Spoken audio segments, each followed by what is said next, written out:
Bien.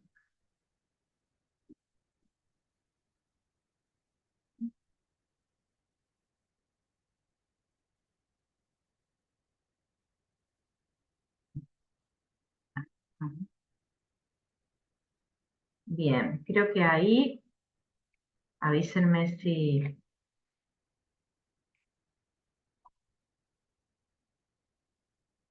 ven. Sí, profe, se ve.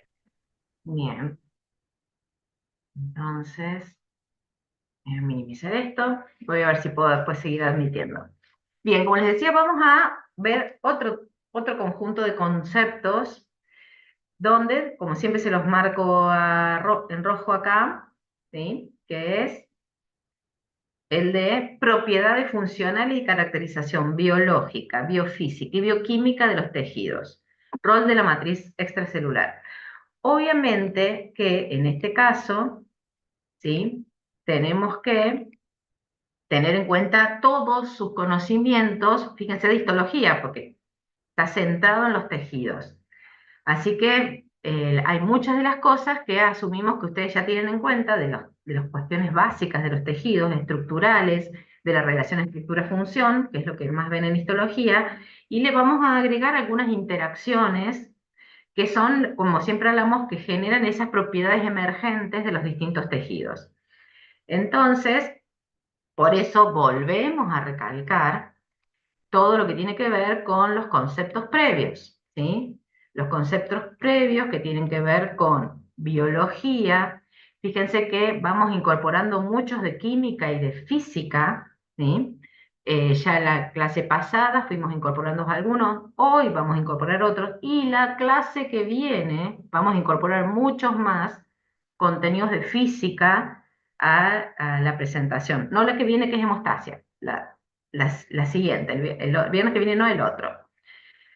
Entonces, siempre tener en cuenta y repasar, y si dudan, volver a esos contenidos que tienen ustedes en algún apunte o en algún libro. Y obviamente, importantes características que ya han estado estudiando de los tejidos, algunas en histología, la mayoría, y algunas también que han podido estudiar en anatomía, ¿sí? Así, y obviamente que vamos a ir ahí recalcando qué son las cosas que tienen que trabajar y poder ahí vincular con esas asignaturas previas. Bien, por eso cuando volvemos a preguntar, ¿los necesito? Sí, los necesitan. Y si alguno de ustedes ha perdido anatomía o perdido histología, es importante que los libros los tengan a mano, que los pueden conseguir en PDF en la biblioteca, para que estas cuestiones básicas que todavía no tienen aprendidas puedan ir repasándolas. Si bien siempre hacemos un pequeño repaso, pero es muy pequeño el repaso porque ya es vinculado a los procesos. Entonces, cuando vamos a propiedades funcionales, siempre volvemos a, ¿se acuerdan de la visión evolutiva? ¿Por qué hablamos de que la evolución nos da algunas pistas? Porque me voy a volver loca admitiendo gente, no sé si ustedes ven que siguen apareciendo. Eh, Fíjense que ahí aparecemos, ¿se acuerdan que estuvimos hablando de las células, ¿no? Del origen de las células procariotas, eucariotas, obviamente de las células eucariotas es donde nos originamos. Tenemos un ancestro común, que son unos conos flagelados, que formaron colonias, ¿sí? Y ahí es donde, ¿sí? Comienza esa primer pista. ¿Y por qué? Dice, ¿por qué me importa un cono flagelado que dio origen a todos los animales y por eso todos somos parientes, básicamente? Porque cuando se analiza el genoma de esos conos flagelados, se observa que, acá tenemos el genoma de estos conos flagelados, que serían nuestro origen monofilético de todos los animales. ¿Qué tenemos en común? Tenemos en común un montón de genes, ¿sí? Que obviamente la expresión de selección hace que se dupliquen su expresión, esto que antes consideraban basura genética, cuando a mí me enseñaban genética, todas esas cosas que no se sabían eran como una basura, esas estaban duplicados. Bueno, resulta que son las herramientas genéticas de la evolución. ¿Y qué se observó? Que esos genes son los que se mantenían y que se duplicaban generando otras estructuras a partir de esos genes, de las mutaciones en esos genes, y que tenían que ver con la adhesión, la captura de presas en estos conos flagelados que formaron colonias, con la unión a superficies y con estructuras que recibían señales del medio externo. Esas estructuras, como ven ustedes, son las caderinas, por ejemplo, o los receptores tipo tirosinquinasa, que son los que se encuentran ya en el genoma de estos conos flagelados y que se amplifica y a través de las mutaciones se van generando distintas estructuras. Entonces ahí está la base justamente de los tejidos, ¿sí?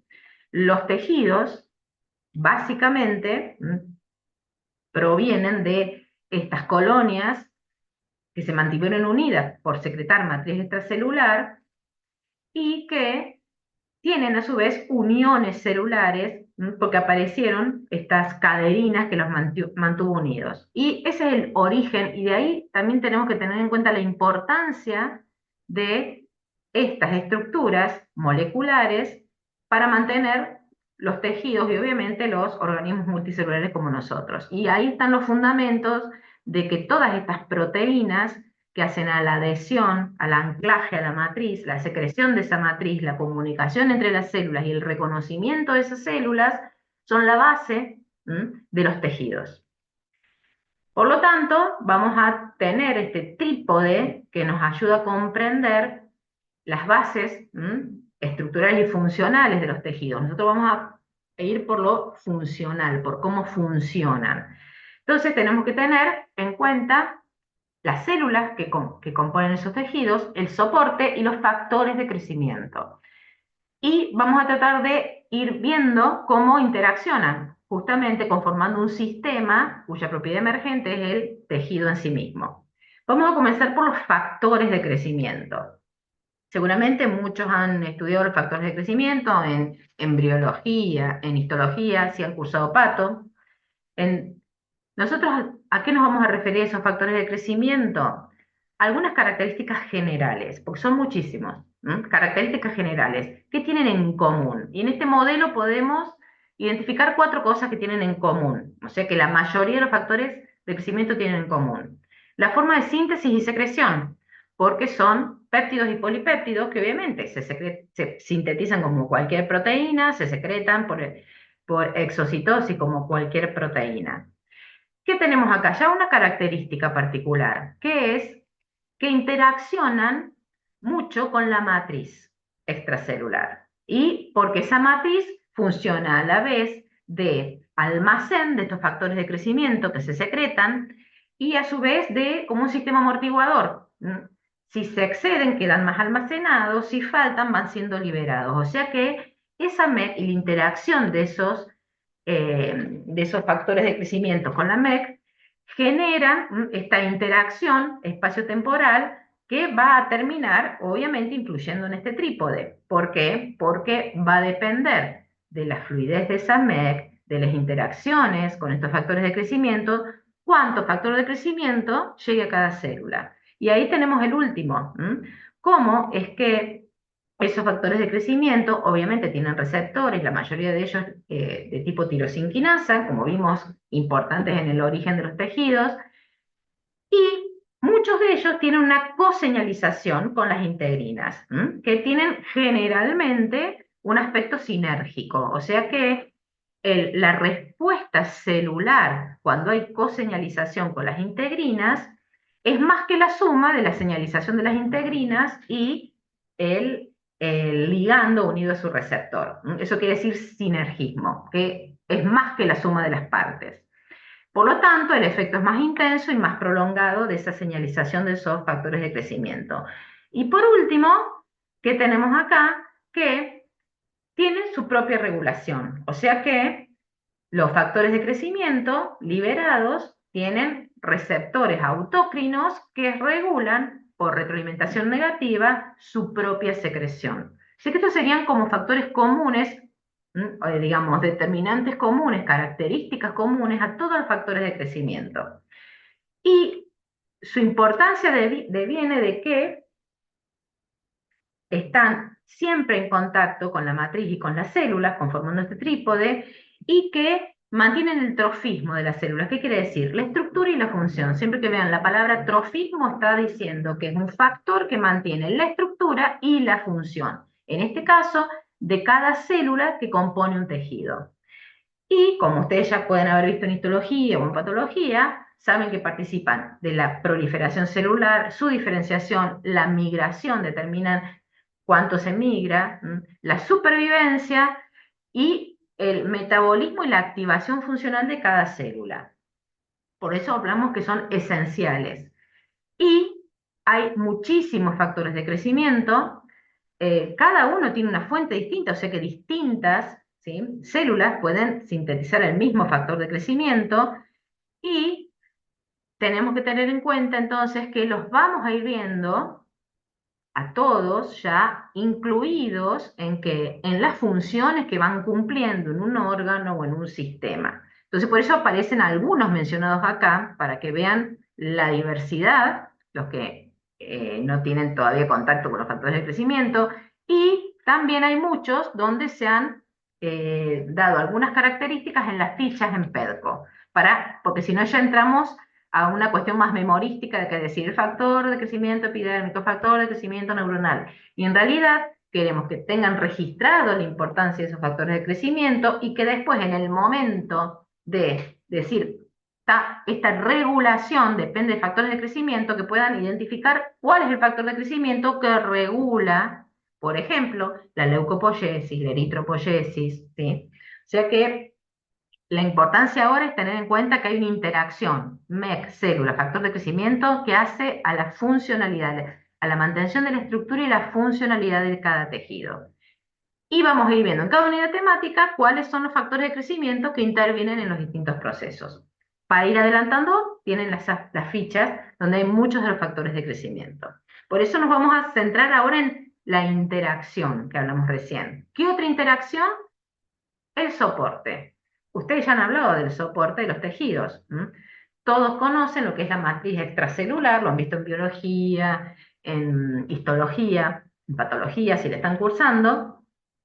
Conocen sus componentes, conocen sus funciones.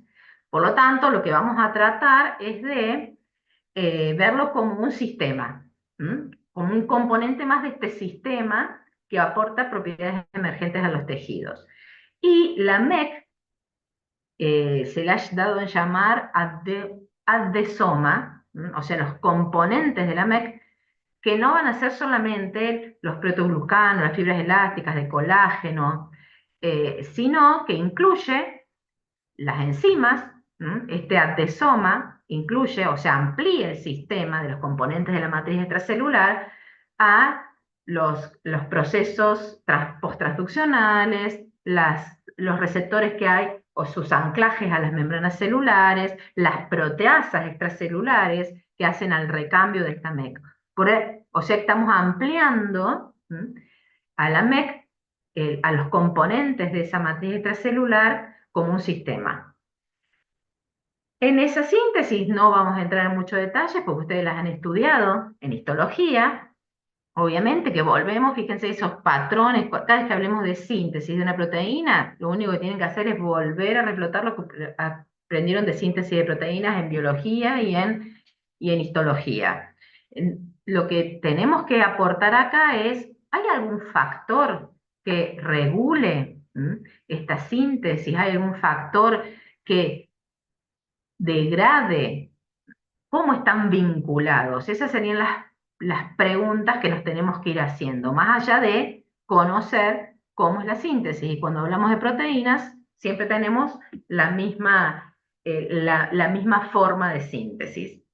Entonces, cuando hablemos de esta matriz extracelular, además de recordar su síntesis, también recordar, de histología o de biología, cuáles son los tipos celulares principales que secretan estos componentes, las células epiteliales, fibroblastos principalmente, algunas células endoteliales, algunas células inmunes. Depende del tejido, tenemos un componente principal que secreta, o sea, un componente del tejido que hace esta secreción.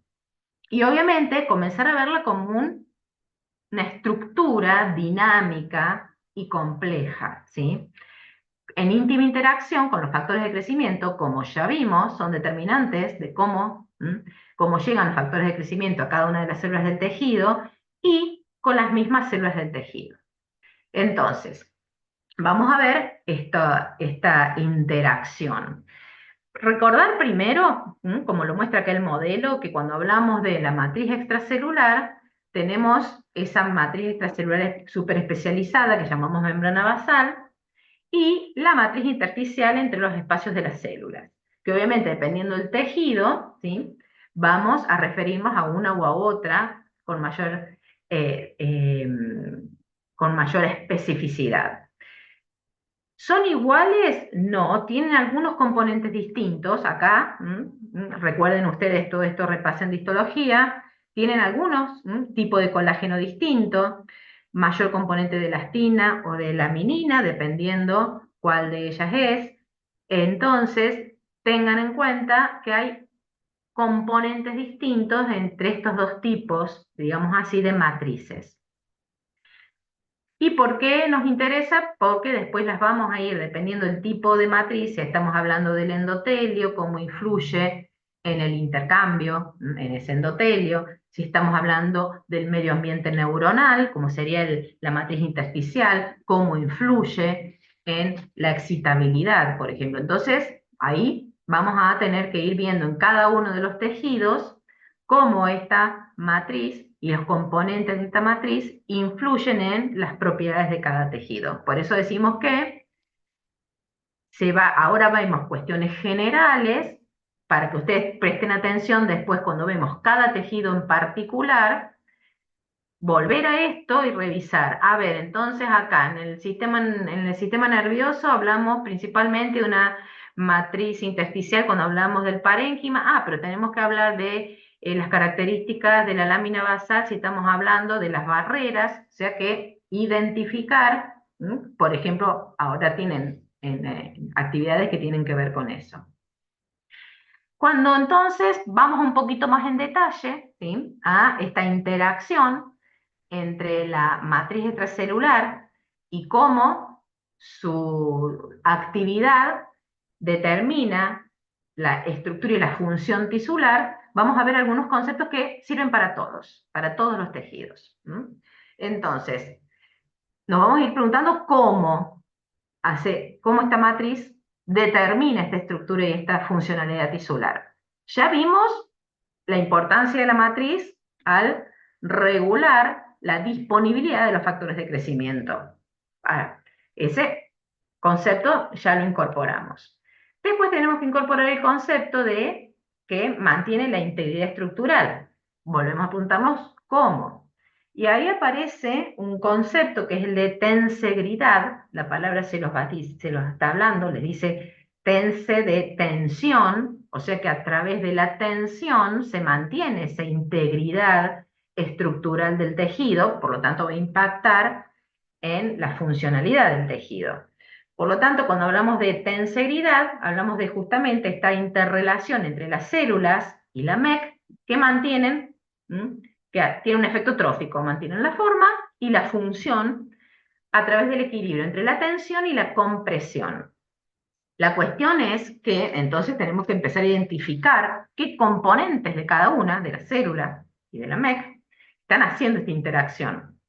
Entonces tenemos que ubicar, si hablamos de que la célula responde a cambios en la tensión o en las fuerzas que se desarrollan en la matriz extracelular, en la rigidez de esa matriz extracelular, obviamente la célula tiene que tener sensores de esa rigidez. Hay sensores en la membrana, principalmente tipo integrinas o complejos tipo quinasa de adhesión focal, son los principales sensores en la membrana de esa rigidez de la matriz extracelular. Y se transmite esa señal aquí a los filamentos de actina o de actomiosina que están dentro de la célula. La cuestión es cómo se genera esto.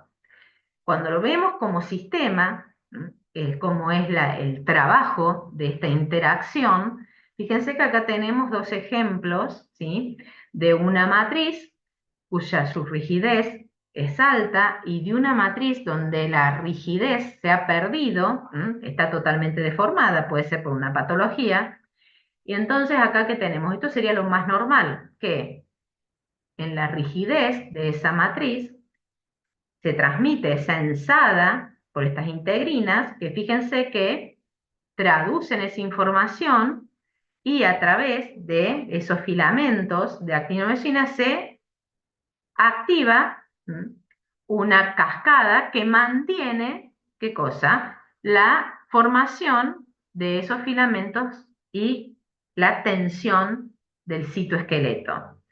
Cuando, todo esto lo tienen escrito acá arriba ahora. Ahora, cuando se pierde, fíjense que ya esa señal no es transmitida, por lo tanto, también se pierde, ¿qué cosa? La organización del citoesqueleto. Por eso es muy importante, por eso hablamos de este sistema de tensegridad, porque la matriz, a través de esa señalización, está influyendo en la organización del citoesqueleto de cada célula. Y así se mantiene la estructura y la función. Después, ¿qué tenemos? Que hay, obviamente, que ustedes han visto seguramente en histología, una intensa interacción entre las células y la matriz, ¿sí? Y una de las implicancias importantes, por eso no hablamos del detalle de cada uno de los sensores y con qué, por eso lo han visto en histología, sino vamos a las implicancias funcionales. Uno de ellos, que posiblemente también lo han visto en histología, es la remodelación tisular, de esa interacción entre la MEC y, y un montón de receptores de membrana, ¿sí? Tiene impacto en la remodelación de los tejidos. Esa remodelación va más allá justamente de la señalización entre la MEC y los receptores de la membrana, sino que obviamente también ahí tenemos los factores de crecimiento involucrados. Por eso hablamos de el nicho de la célula, del microambiente que rodea la célula, que obviamente el más inmediato es la relación que tiene con la MEC y los factores de crecimiento que se liberan de forma parácrina. Y aparecen ahí, por eso digo seguramente en histología, ustedes ya lo han estudiado, una remodelación preprogramada, que es la embrionaria, que es lo que ustedes han ido estudiando en embriología, ¿sí? Obviamente que tiene que ver en ese desarrollo todas las redes reguladoras de los genes del desarrollo y sus propios sistemas reguladores. Eso ya lo han estudiado en embriología, por eso no lo vamos a retomar en detalle, pero sí tener en cuenta que esa remodelación depende de esta interacción, matriz, factores de crecimiento, células, y después tenemos la remodelación fisiológica funcional. ¿Por qué hablamos de fisiológica? Porque también en patología posiblemente han visto remodelaciones patológicas. Entonces, que no las vamos a ver acá, pero sí hay remodelaciones fisiológicas funcionales, las que se dan en el hueso, las que se dan en el músculo, en el tejido adiposo, en la glándula mamaria, ¿sí? En el mismo sistema nervioso constantemente.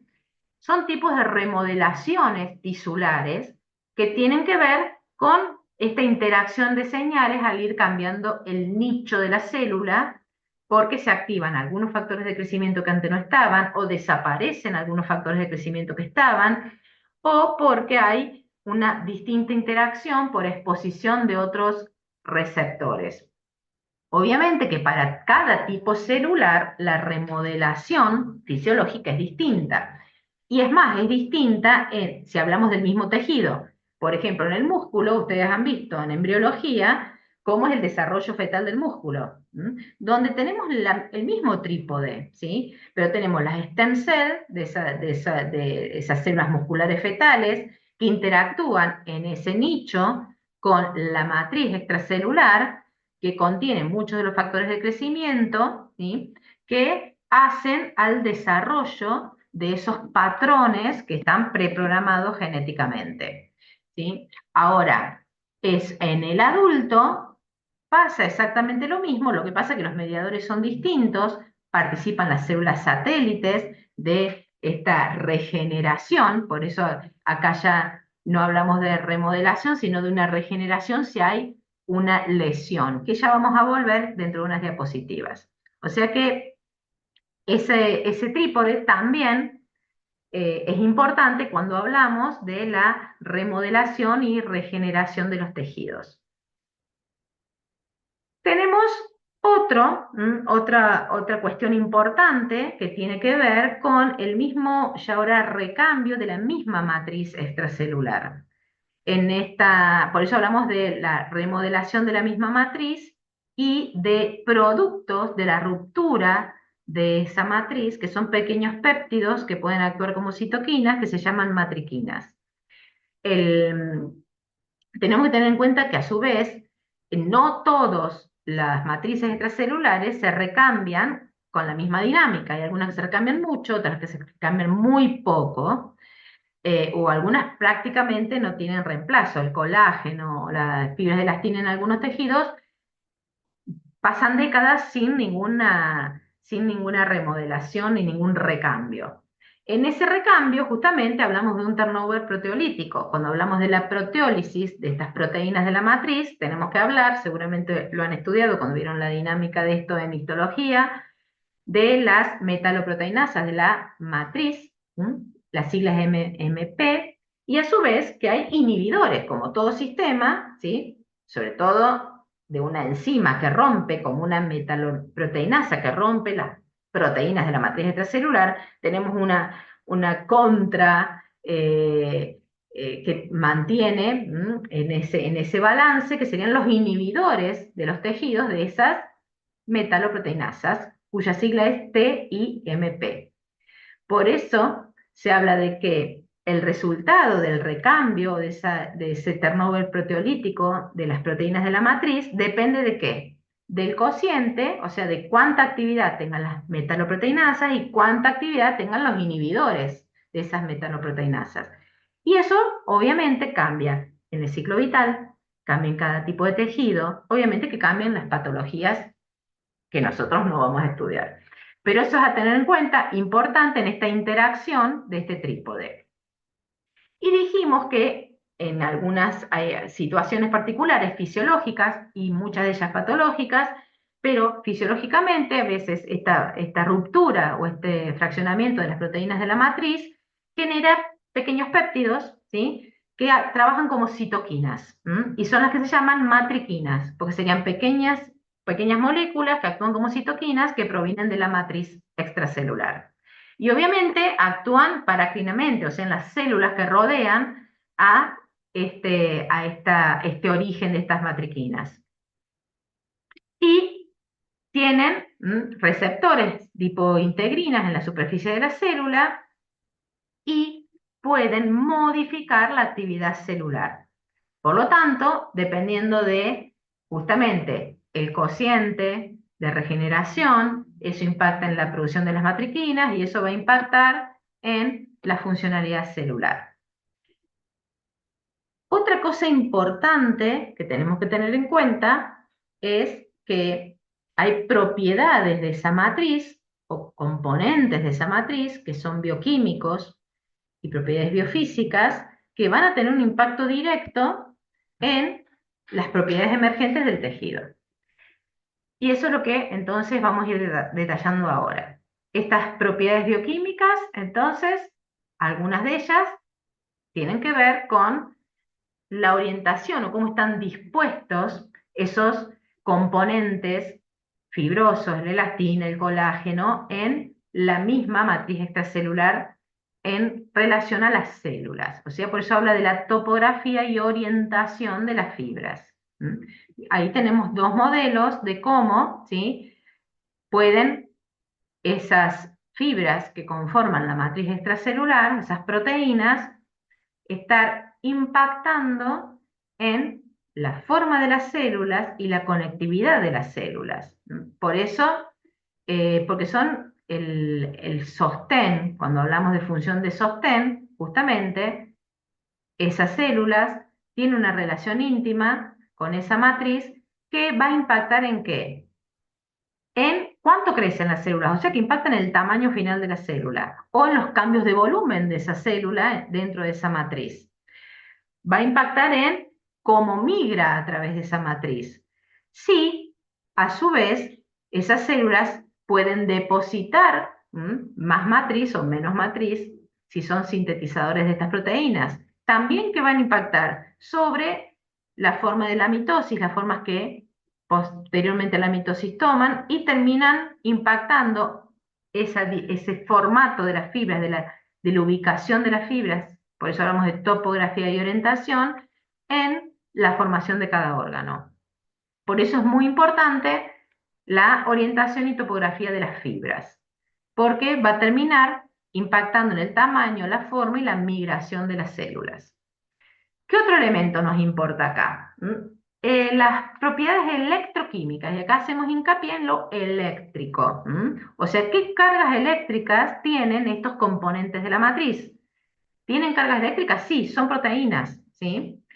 Y algunas de ellas son polianiones, o sea que esa matriz tiene un potencial eléctrico, y ese potencial eléctrico influye ¿en qué? En las moléculas que difunden a través de esa matriz. Por lo tanto, la composición de la matriz, la cantidad de glucosaminoglucano, de otros polianiones, de ácido hialurónico, impactan en qué moléculas pueden difundir a través de esa matriz. Y obviamente tiene impacto en la permeabilidad, que es no solamente lo electroquímico, sino también que la disposición, como propiedad biofísica, de los componentes generan poros. Y además esos poros tienen carga eléctrica, si sumamos las dos cuestiones, ¿sí?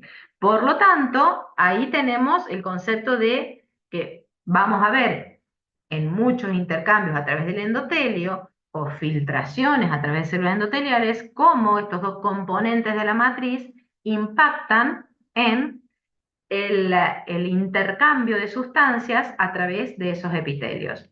Esos poros son un filtro físico, no porque que hacen que se generan estructuras pequeñas que hace que moléculas grandes, por ejemplo, no puedan pasar. Y si a su vez están cargados eléctricamente, hay a veces moléculas de menor tamaño que no pueden pasar por la carga eléctrica. Por lo tanto, se genera una difusión selectiva y dependiendo del componente de cada tejido, es una difusión selectiva distinta en cada tejido. ¿Qué otras características? Ya hemos visto que impactan los factores solubles en esa matriz, vimos el caso de los factores de crecimiento, pero otra cosa importante es que justamente los polianiones que hay en la matriz extracelular, ¿sí?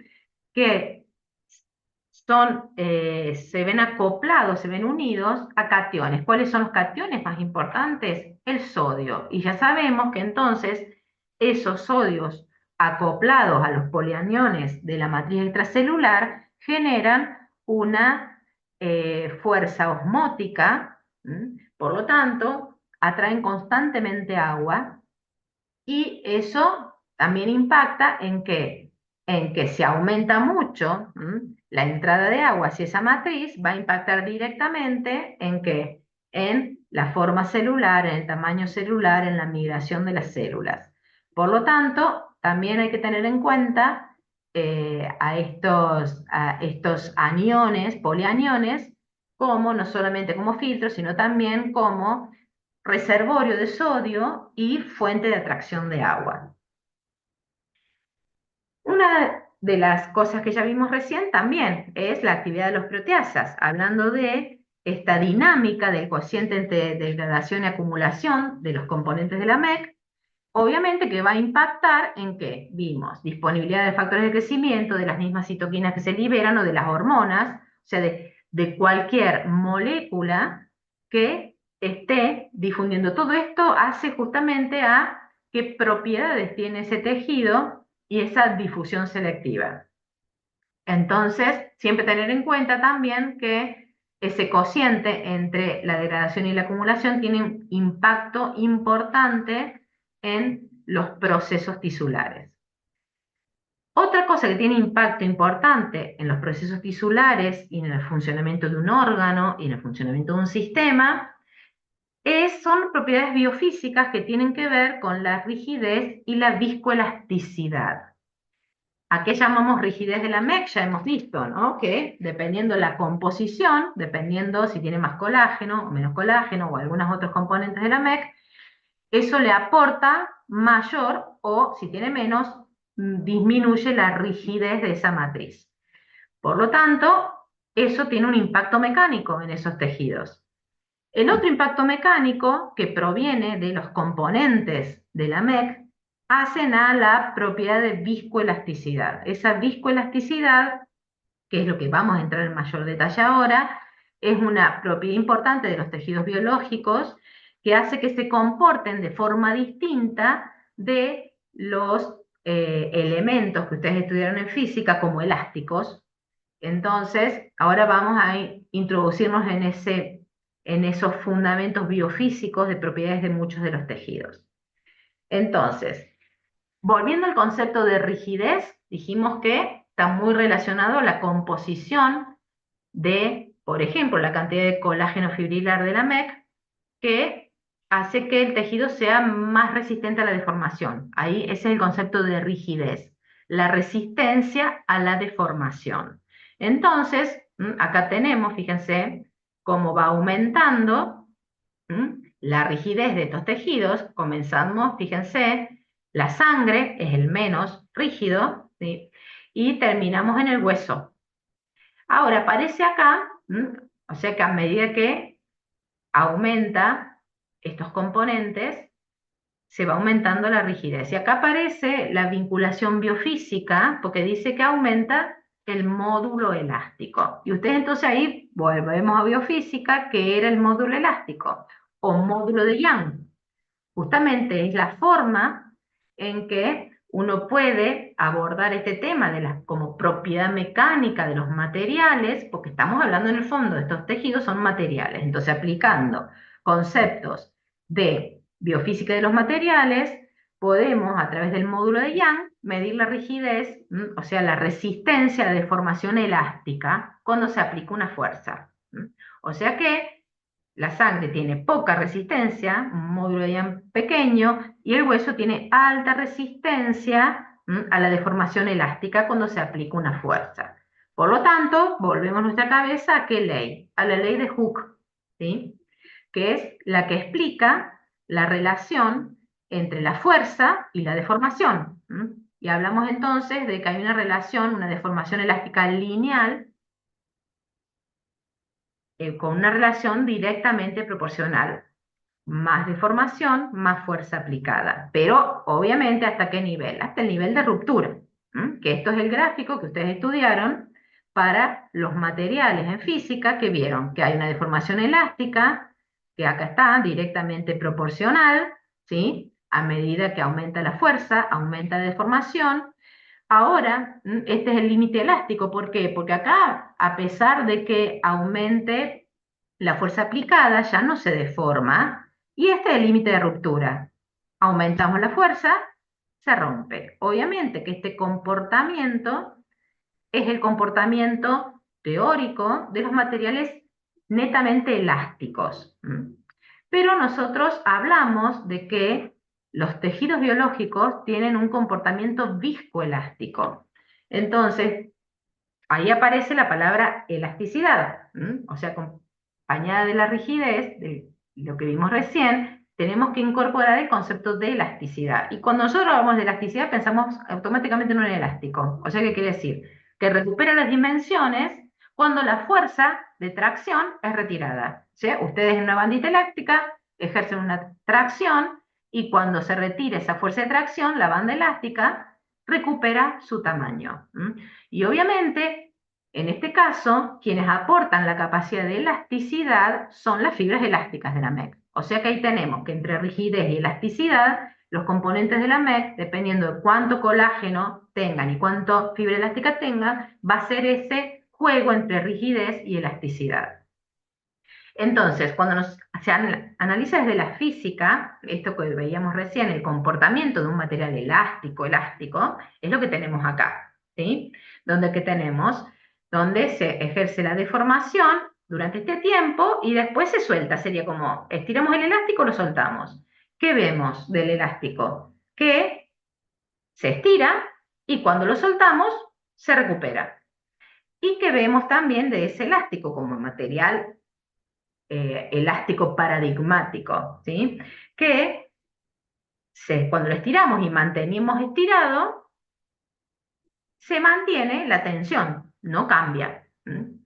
O sea que estas serían las características de un material netamente elástico. Ahora, cuando se estudiaron estas características en materiales y en tejidos biológicos, por ejemplo, acá se muestra el tendón, ¿qué se observó? Que cuando se estira, tiene un recorrido y cuando se deja de traccionar, tiene otro recorrido. Y también cambia o es diferente, ¿sí? Lo que se llama estrés de relajación. Fíjense que mientras se mantiene la tensión, no se mantiene la misma tensión en el tejido, sino que va decayendo en función del tiempo. Estas dos características, que una se llama histéresis y la otra estrés de relajación, son las propiedades del comportamiento viscoelástico de los tejidos biológicos.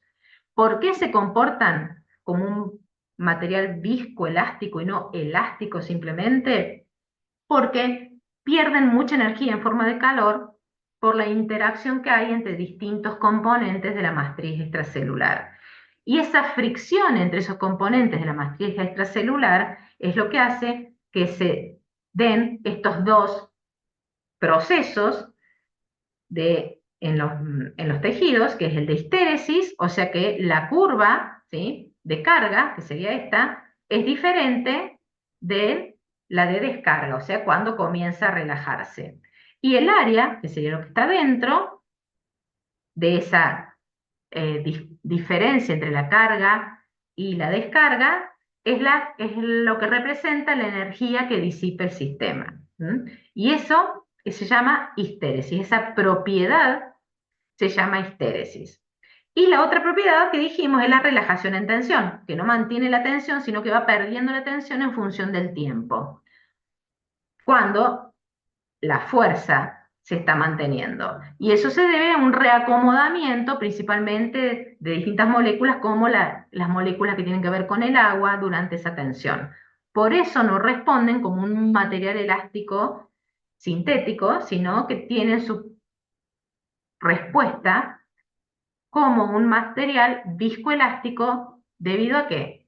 A la composición de la matriz extracelular. Entonces, ¿qué tenemos? Estos ejemplos, acá vimos el del tendón. Fíjense, acá tenemos el fémur, que estaba en el extremo, el hueso en el extremo de la rigidez. Fíjense que tiene un comportamiento muy parecido a lo que veíamos, que mantiene una relación directamente proporcional hasta que, aunque aumentemos la deformación, no aumenta la tensión. Y obviamente que corre el riesgo de pasar el punto de fractura. Fíjense qué distintos son las respuestas ante una deformación de un uréter y del pulmón. O sea que fíjense que cuando aplicamos la deformación, acá que vemos que las curvas de carga y la de recuperación son levemente distintas. Ahora, fíjense en el pulmón, ¿sí? Las curvas, que acá que tenemos, sería la curva de carga, que sería la curva de inspiración, o de inflación, y esto sería como durante la expiración recupera su forma, o sea, el volumen. Entonces, fíjense que en este caso, en el del pulmón, justamente esto que hablamos de histéresis, ¿debido a qué?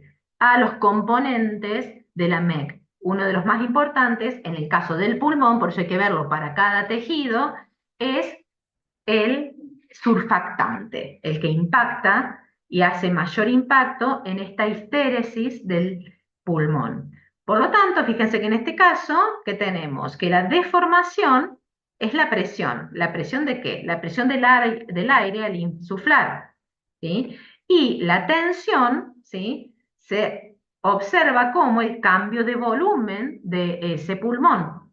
O sea que también para cada tipo de tejido, para cada órgano, tenemos que ubicar cuáles serían las fuerzas de deformación y cuáles serían las fuerzas de la tensión que se generan. Y otra cosa importante que les quiero marcar acá, porque lo pueden encontrar de distintas formas, fíjense cómo lo que se ha invertido ahí, por eso hay una flecha bidireccional, es exactamente el mismo dato, son los mismos datos, pero lo que han cambiado es la ubicación de los parámetros, ¿sí? Fíjense que en uno tenemos presión como una variable independiente, ¿sí? Aumento de presión como cambio en el volumen, y en este caso, ¿sí? Está invertida. Obviamente que siempre uno tiene que buscar la forma de interpretar el gráfico en el que sea más fisiológicamente interpretable, ¿sí? Entonces, ahí en los libros lo pueden encontrar de las dos formas, están diciendo lo mismo, solamente que están invertidos los ejes. Esas fuerzas, como vimos recién, vimos la fuerza de tensión, tracción, otras fuerzas a las que están expuestas los tejidos son la de compresión, la de shearing o fuerzas cortantes, de torsión y de flexión. Son distintas fuerzas en donde obviamente la interrelación entre la MEC y las células van a ahí dar una respuesta dependiendo del tipo de tejido. Nosotros vimos este ejemplo. A medida que vayamos viendo los distintos sistemas, vamos a ir viendo distintos tipos de fuerza y ahí siempre tenemos que recordar cómo la MEC impacta en esta respuesta del tejido ante la exposición a estas fuerzas de deformación. Un ejemplo más de esta exposición a fuerzas de deformación, que es muy importante como propiedad tisular, volvemos al concepto de elasticidad, donde sería acá, recuperar el tamaño después de la tracción o tensión que sufrió ese tejido, relacionado con principalmente las fibras elásticas. Un ejemplo, que lo ven en casi todos los libros, que lo han visto posiblemente en histología, no sé, o a lo mejor en biología, porque a veces aparece en libros de biología, fíjense que tenemos acá una relación entre presión y volumen relativo, por eso no está en mililitros, es volumen relativo. Y compara las arterias con las venas. Entonces, ¿qué tenemos acá? Que hay ante cambios de presión en las arterias, el volumen relativo es menor y fíjense en las venas, aumenta mucho el volumen relativo con los cambios de presión. Ahora, no es tan fácil de interpretar porque hablamos estos cambios de presión y de volumen relativo, ¿a qué se están refiriendo? Entonces podemos encontrar este tipo fíjense que dice lo mismo, solamente que incorpora, ¿qué cosa? El estado del vaso. Fíjense que tenemos acá. Y miren que cambia, ¿no? También tenemos presión y volumen, y acá que muestra que que a partir de mucha menor presión, pero ¿cómo está la vena? Colapsada. Por lo tanto, tenemos que empezar acá a integrar todo esto con los componentes, ¿sí? Celulares y de la MEC de las venas. Fíjense que tenemos en el cambio de en caso de las arterias, la menor presión es mucho más elevada y no está colapsada. Obviamente, esto lo vamos a volver a repasar cuando veamos circulatorio, pero es para que vean que esto tiene un fundamento de la interacción entre las células, las MEC, las fuerzas que traducen la matriz extracelular y las células. Ahora, cuando vemos estos gráficos, también hablamos de qué tipo de presión y qué volumen nos estamos refiriendo. Y en realidad también a veces es medio raro, porque es decir, aumenta la presión, y a medida que aumenta la presión, aumenta el volumen. Entonces, volvemos a repetir qué tipo de presión estamos hablando, qué tipo de volumen estamos hablando. Y en realidad, lo adecuado para estos gráficos es hablar de que cada uno de estos puntos que hay en los gráficos, lo que está representando es la diferencia de volumen sobre la diferencia de presión. Y ahí cambia la forma de interpretar. ¿Por qué? Porque esto que hablamos de diferencia de volumen sobre diferencia de presión es un cociente, por lo tanto cada valor acá es una representación de cómo cambia el volumen y la presión en cada punto.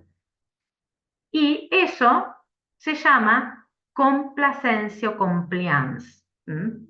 Por lo tanto, la forma correcta de este gráfico, en realidad, es interpretarlo como que cada punto está hablando de otra propiedad de los tejidos, que es el grado de deformación obtenido al aplicar una fuerza. Por eso es un cociente entre la deformación, que sería el volumen, y la fuerza, que sería la tensión que se desarrolla.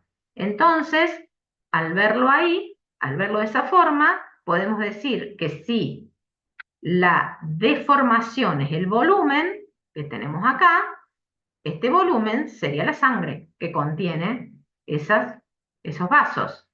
Y si la fuerza es la diferencia de presión, que es este eje, hablamos de la presión transmural, o sea, de la presión que tiene o que se genera en la pared del vaso. Fíjense cómo cambia, ¿sí? Cuando ubicamos adecuadamente los gráficos. El opuesto de la complacencia es la elastancia, que nos hace pensar en la elasticidad, o sea, el grado de fuerza para obtener la deformación. Fíjense que en ese caso el cociente es fuerza sobre deformación. Así que tenemos las dos formas de ver lo mismo. Y en ese caso aparece el concepto de complacencia como grado de formación que lo relacionamos con distensibilidad. Por eso hablamos de distensibilidad como la forma de modificar las dimensiones, en este caso de estos vasos, bajo acción de una fuerza al vencer las resistencias de la elasticidad. O sea que hay tejidos más distensibles que otros. ¿Dónde nos damos cuenta? Cuando comparamos las arterias y las venas, ¿sí? Las arterias ofrecen más resistencia ¿a qué? Al volumen que deforma la pared de las mismas. En cambio, las venas ofrecen menos resistencia, ¿sí?, al cambio de ese volumen. Por eso hablamos de que son vasos de capacitancia, o sea que pueden recibir gran cantidad de volumen generando poca presión, que es lo que les está mostrando acá. ¿Ven? Fíjense, todo el volumen que reciben y generan poquita presión. Por lo tanto, ahí tenemos como propiedades físicas, como la elasticidad, ¿sí?, y cómo las formas de medirlas, que serían la elastancia y la complacencia, se transforman en términos fisiológicos, que son los que vamos a usar muchísimo en cardiovascular y en respiratorio, que es el de distensibilidad y el de capacitancia. Tienen que ver con la relación o el cociente entre la deformación y la fuerza. O sea, en este caso, que se traduce a la diferencia de volumen y la diferencia de presión. Por lo tanto, como decimos que son inversos, ¿sí?, podemos encontrar, como veíamos recién en pulmón, que tenemos la presión transmural y el volumen, donde entonces estamos hablando de compliance, esta sería una curva de compliance, o podemos referirnos a cómo el cambio de volumen en un vaso modifica la presión transmural, que sería visto desde la elastancia. Fíjense que es exactamente lo mismo, la diferencia es lo que está ubicado, pero se leen distintas cosas. Acá que está leyendo, que a medida que aumenta el volumen en este vaso, ¿qué pasa con la presión transmural? Aumenta, ¿sí?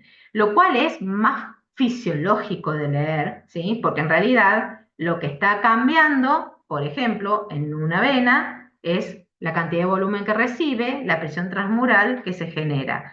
Pero también se puede leer como que el cambio en la presión transmural, por ejemplo, aumentar la resistencia de esos vasos, aumenta la presión transmural, como impacta en el volumen de carga de esos vasos. O sea que, pero lo que tenemos que tener en claro es que si estamos mirando la compliance o estamos mirando la elastanza.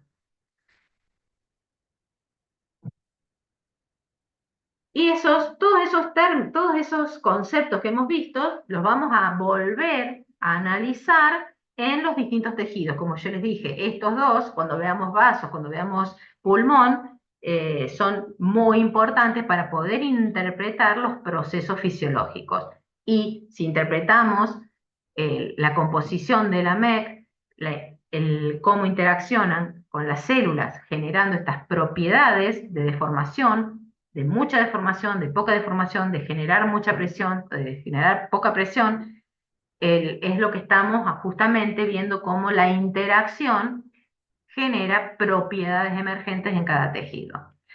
Nos falta hablar un poquito de las células, que no vamos a hablar tanto porque lo vamos a ver en cada sistema. Ustedes conocen las propiedades de las distintas células que componen los tejidos porque las vieron en histología, por eso vamos a dar algunos ejemplos. Uno de los ejemplos es la fibra muscular como célula, el tejido muscular como un conjunto de esas células conformando los fascículos o conformando, por ejemplo, un músculo. Ahí que vemos que la MEC conforma muchas de las estructuras que han estudiado ustedes en el músculo. Ahora, si nos detenemos en la que está más cercano a la célula, esa lámina basal que contiene colágeno, laminina, fibronectina y otros componentes, elastina, obviamente los factores de crecimiento, acá tenemos la célula satélite que nos referíamos recién, para ser como parte importante en la regeneración. Si lo vemos más de cerca, a esta interacción con la célula, no con el músculo en total, sino con la célula, ¿qué observamos? Que están en íntima interacción algunos de estos componentes. Por lo tanto, la MEC, la composición de la MEC, la rigidez de esa MEC, tiene impacto, ¿sí?, en la tensión que se va a desarrollar en cada una de las fibras musculares. Y por lo tanto, en la transmisión de esas fibras musculares al contraerse hacia el sistema muscular. Por lo tanto, tiene importancia en la fuerza mecánica que se transfiere. Más allá de eso, hay algunos componentes en particular, como lo que vemos ahí, que son, por ejemplo, el complejo distrofina-glicoproteína, que justamente es el vínculo más importante entre estas tensiones y el citoesqueleto de la fibra muscular.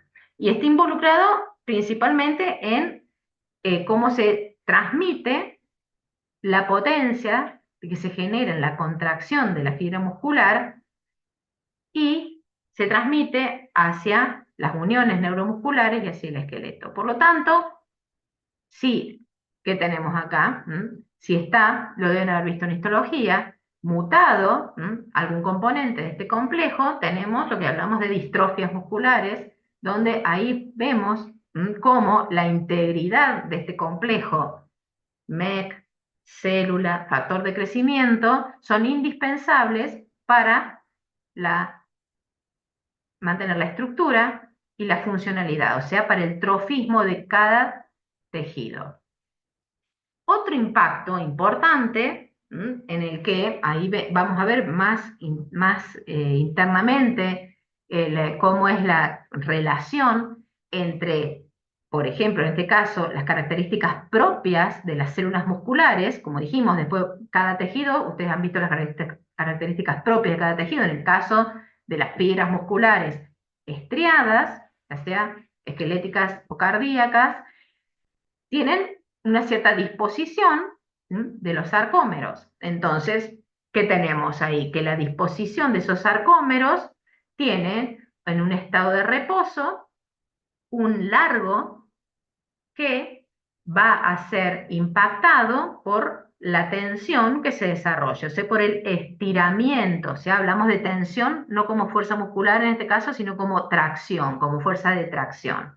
Entonces, fíjense que dependiendo de que si esa tracción va hacia un lado, ¿qué quiere decir hacia un lado? Que se separan esa interacción de los filamentos de actina y miosina, se va perdiendo, por lo tanto, fíjense qué pasa con el desarrollo de la fuerza. Disminuye. Pero para el otro lado, o sea, si se acercan demasiado esos filamentos, el ciclo es tan corto que también la fuerza que desarrolla esa fibra muscular es poca. O sea que acá lo que estamos observando es lo que se conoce como relación tensión-longitud en el tejido muscular, observado obviamente desde una fibra. Cada fibra muscular presenta esta relación entre la tensión y la longitud. O sea que hay fíjense acá arriba, sería un margen del tamaño de esa fibra en reposo, que es el óptimo para generar una fuerza máxima, que sería la de 100. Ahora, si el desarrollo de la fuerza, o sea, la contracción comienza a esta distancia, ya la fuerza que se desarrolla es de un 60%.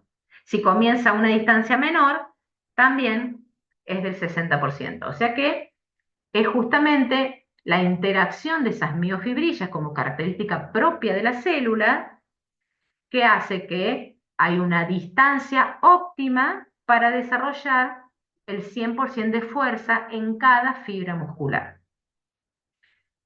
Y entonces eso lo relacionamos con el concepto de tensión activa, porque la tensión activa es la que se desarrolla en el músculo como fuerza por lo que ustedes han estudiado en histología del ciclo entre la actina y la miosina. O sea que la interacción de esos filamentos es lo que va a determinar la tensión activa. Y obviamente esa tensión activa va a depender de lo que vimos recién, de la distancia a la que estén esos filamentos en el momento en que se inicia la contracción activa. Por eso ahí tenemos una propiedad del músculo, la constitución de sus y disposición de las miofibrillas.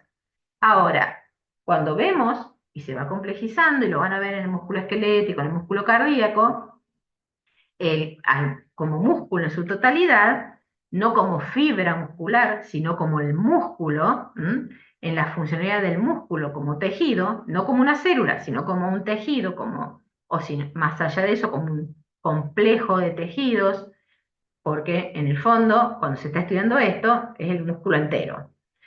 Entonces, cuando se ve el músculo entero, obviamente que el largo influye. O sea, el estiramiento de ese músculo al inicio de la contracción o tensión activa influye en la fuerza o la tensión que va a desarrollar.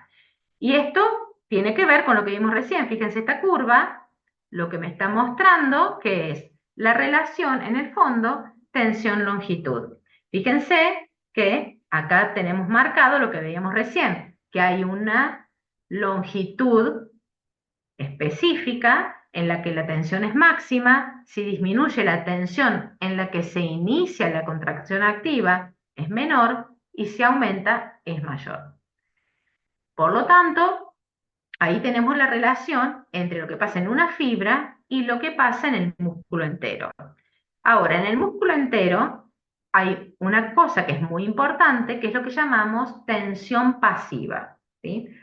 ¿Qué es la tensión pasiva? Es la tensión que es generada en ese músculo entero cuando no está activamente contrayéndose, pero sí se desarrolla una tensión en esas fibras debido a que a los componentes de la matriz extracelular. O sea que sería la tensión que tiene ese músculo en reposo, ¿sí? Que hace que tenga una longitud en reposo particular, cada tipo muscular, y que tiene que ver con las propiedades elásticas del tejido conectivo que lo rodea. Y algunos componentes estructurales del músculo, como por ejemplo la titina. Eso hace a la tensión pasiva. Entonces ahí tenemos dos componentes. La tensión pasiva, que es la tensión que ya tiene el músculo antes de comenzar la contracción. Y esa es la que depende de la MEC, o sea, de la composición de la MEC, de la rigidez de esa matriz extracelular. Y la tensión activa, que es la que depende directamente de la composición del músculo y del estado de estiramiento que tenga el sarcómero al momento de iniciarlo. Por lo tanto, el resultado de esa contracción muscular, ya sea en el músculo cardíaco o en el músculo esquelético, es la combinación de ambas, de la tensión activa y la tensión pasiva. Ahora volvemos a hacer hincapié que esa tensión pasiva tiene impacto en la fuerza que va a terminar desarrollando el músculo, porque es el componente más importante de la tensión pasiva, pero a su vez influye en la tensión activa. ¿Por qué? Porque dependiendo la composición, si en el músculo esquelético, si aumenta la matriz extracelular, ¿qué va a pasar? Va a modificar la dinámica de acortamiento de las fibras musculares. Por lo tanto, va a modificar, ¿qué cosa? La fuerza de contracción que desarrolla el músculo. Así que fíjense que también esa interacción matriz-célula impacta en las propiedades de cada uno de los tejidos. Como para dar otro ejemplo de este impacto, de esta interacción, volvemos al concepto de remodelación fisiológica, que vimos, que por ejemplo en el hueso es muy importante esa interacción de las fuerzas mecánicas que generan justamente la resorción ósea constantemente. Y esas fuerzas mecánicas que se generan por el movimiento del cuerpo son traducidas o llevadas hasta el complejo del hueso, donde se regenera el hueso constantemente a través de la matriz extracelular. Entonces, justamente lo que vemos es que las distintas fuerzas que acá vemos, por eso vamos a ir incorporando distintos tipos de fuerza cuando veamos los distintos tejidos, cuando veamos este proceso, cuando veamos el hueso, el shear stress sobre los osteocitos, en cada una de las lagunas que ustedes han estudiado en histología, es el que va generando modificaciones que activan también la presión hidrostática. Obviamente, la rigidez de esa matriz traduce esas señales de mecánicas que generan los cambios y la remodelación ósea. El otro ejemplo es el de la regeneración fisiológica que vimos también, por ejemplo, en el músculo. Ahí intervienen ya las células satélites y los componentes que pueden liberar esas células satélites. También, si hay una ruptura de las fibras musculares, ojo, no necesita ser patológico. En un ejercicio también hay ruptura de fibras musculares y se genera, valga la redundancia, una regeneración fisiológica constantemente, sobre todo en el caso del levantamiento de pesas. O sea que no es un proceso solo patológico por una ruptura, por un traumatismo, sino que en un músculo entero, después del ejercicio, se genera esta regeneración fisiológica y los componentes de la MEC tienen un rol muy importante, sobre todo también porque van a estar regulando los componentes sistémicos que influyen, como algunas hormonas, también mioquinas, que serían citoquinas liberadas por el mismo músculo, y obviamente también las macroquinas que vimos recién, liberadas por la misma matriz, que puede estar rota. Ya les digo, no es necesario que sea un traumatismo, sino también mientras hacemos ejercicio se está generando, posterior al ejercicio obviamente, se genera este proceso de regeneración fisiológica del músculo, que obviamente tiene también, sin llegar, lo que se produce fisiológicamente es una leve inflamación, no es una inflamación muy grande, como ustedes pueden haber visto por un traumatismo en patología. Pero sí son los mismos procesos controlados que se producen post ejercicio. Otra característica de otro tejido que otorga propiedades muy importantes es lo que ustedes han estudiado como sangre, ¿sí? Con los distintos componentes. Lo han estudiado como tejido conectivo, obviamente lo han estudiado en física como un fluido pseudoplástico, ¿sí? Por eso conocen todas las leyes de fluidos aplicadas a la sangre, y también químicamente como una suspensión de células en la matriz líquida que es el plasma. O sea que la sangre la podemos observar, dimensionar, estudiar desde estos tres aspectos. Y se le suma otro aspecto importante, que es que la sangre en sí misma es el contenido ¿de quién? De lo que se ejerce como continente, que son los vasos sanguíneos. Y está en íntima interacción ¿con quién? Con el endotelio. Y indirectamente con las fibras musculares que rodean a cada vaso.